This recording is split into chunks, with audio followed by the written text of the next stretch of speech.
So I am here with Tie for Thought on another interview. We've decided to switch up our venue to Dame's Chicken and Waffles here in Durham, North Carolina. Salute the Dames. Okay. So let's get started. That I'm very interested to get into. Start talking about insight onto what we have going on.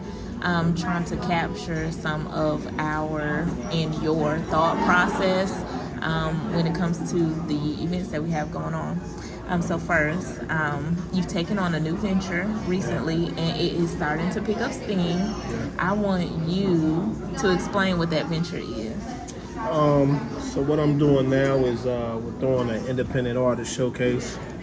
We've named it NC Got Next. It's for artists that's looking for a platform to, strengthen their stage presence. Thank you. Thank you. So you're hoping to create a buzz, a fan base, some promotional opportunity for independent artists. Correct.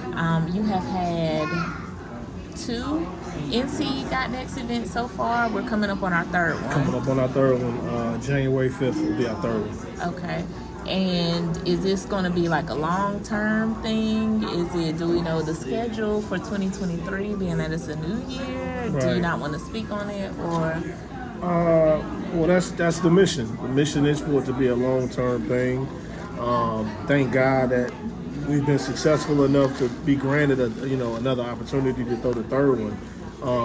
I don't have a date as of yet when the fourth one's going to be.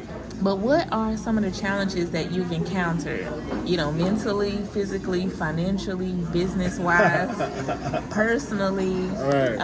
Like the idea of including here also the idea of going from artist to what some may consider you as a promoter. Yeah. So what are some of the challenges of getting this thing started? Definitely a few challenges. First, I'll deal with just the balance, trying to balance being an artist myself, still pursuing music, and at the same time trying to promote other artists and help them catch a buzz. Okay. That in itself is very challenging. What's challenging about that? It's challenging because most independent artists, such as myself, we don't have enough help already as it is. Okay. You know what I mean? Right. So for me, myself, to try to market other people and promote other people, that takes away from what little bit of help I was already getting anyway. You know what I mean? That's not to be, that's just what that is. Okay. So that's one of the challenges. Okay, so what advice do you have for artists that might be feeling frustrated within their journey, or just advice about how to make the most of this event, or to how can they use your NC Got Next event as an asset? So 2 things. Okay. Advice on, artists, or suggestions to artists that are feeling frustrated, and then how they can use your event as an asset within their music career. Right. First off, my advice to artists that are feeling frustrated is understand that I'm an artist as well. So I understand, and I think that's why artists are relating to me and are wanting to be a part of NC Got Next, because they see that, I'm kind of on the same mission as them. Right. So when it comes to being frustrated, man, I hate this advice because it's so simple and it's irritating to people, but it's literally keep going. That advice, no artist wants to hear keep going after they invested all they had or most of what they had. They keep, it's very stressful for somebody to tell you to keep going. Right. But that is literally the best advice I can give. I understand it make it hard, but keep going. Gotcha. So then what are the suggestions that you have for artists to make the best of this opportunity? That's definitely a good question. Look,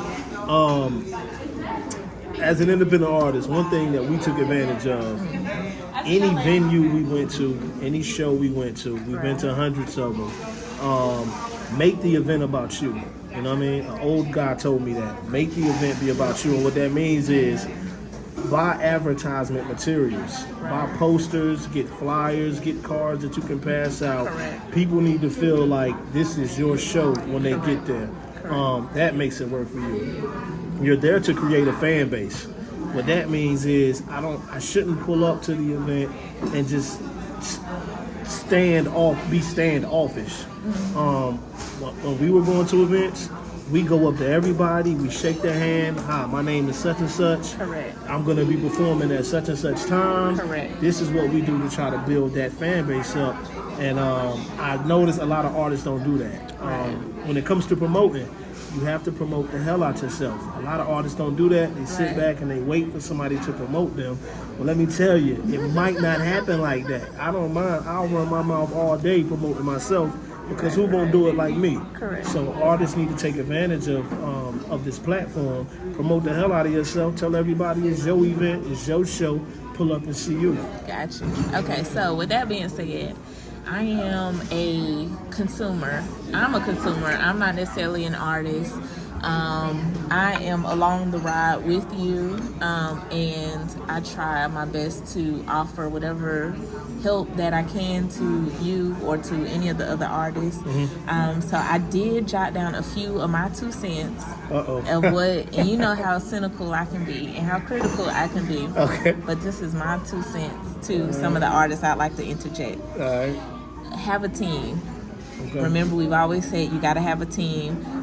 When these artists do come to the shows, things that I've noticed, they may have 50, 11 men with them, 50, 11 of their friends, their homeboys with them, but those homeboys, they mean mugging the crowd. Like you said, you have to be approachable. They're not promoting the artists while they're there. Okay. So yeah, it's a good look to have a lot of people with you, but you know, they The team need to help. be working. Correct. Yeah. They need to be out there shouting out lyrics. They need to be getting crunk about the music. Correct. They need to have cards in hand. Passing out they need to be flyers. networking. They need to be pulling up, showing other potential fans the Instagram, how they can find you. Like, put your friends to work. Put your friends to work. Put your friends to work.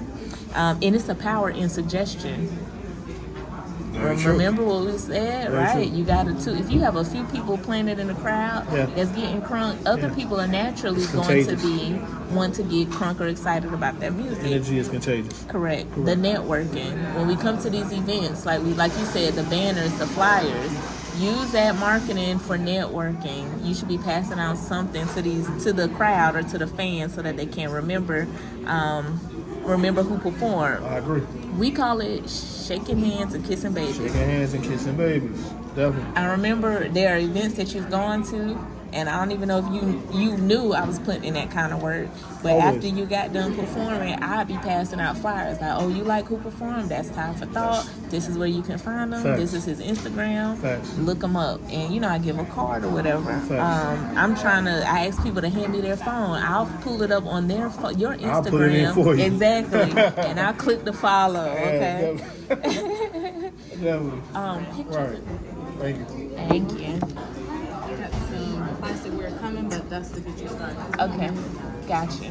Thank Alright. So I believe that it seems like since that show, I honestly believe your shows have been getting bigger. Like, I visually see this. Okay. Afton, your performance-wise, like with Afton, with the Dawn and Tour, they've been getting bigger Definitely and with the Dawn bigger, and Tour. at the Poorhouse, and that was so dope. Yeah. I know the goal was to place yourself, at the Dawn and Tour, your goal was to place yourself in front of someone Correct. specific and try to make something happen from that, as if any artist, would. Correct. However, that specific thing did not specifically happen. Did not happen. It did not. And I believe in one of our conversations after the Down and On tour, I think we both took some time off, if I'm not mistaken. I think we were both irritated and frustrated, and we were trying to come up with a new game plan. And it was, I suggested or strongly suggested that we try to create an opportunity. Correct. A space where it does not rely on someone else Somebody else. creating something for you. Correct. So with that being said, I think after the Down and I tour, like I said, we were trying to capitalize off of that momentum. That momentum was paired with your networking that you did, those that, you were introduced to or that you were working with. Correct. Along with some of the connections. And that is when you created the NC Got Next Artist Showcase, correct? Do you remember that day? Alright. All right, look, I'm trying to get into this food. So, when it's ending like this, NC Got Next is created for independent artists. If you need a place to come to strengthen your stage presence, you need advice for somebody who's gonna keep it real with you about your music, come rock with us. I'll do the best I can to get you some content out there, and that's really the start. The rest of it is on you. Get your fan base up. When you come to the events, politic with everybody out there, network, do what you can do to get people to start following your music. And that's really the best advice I got with that. You know what I mean? I know this raw, but I'm about to eat, man. Salute. NC Got Next. More love.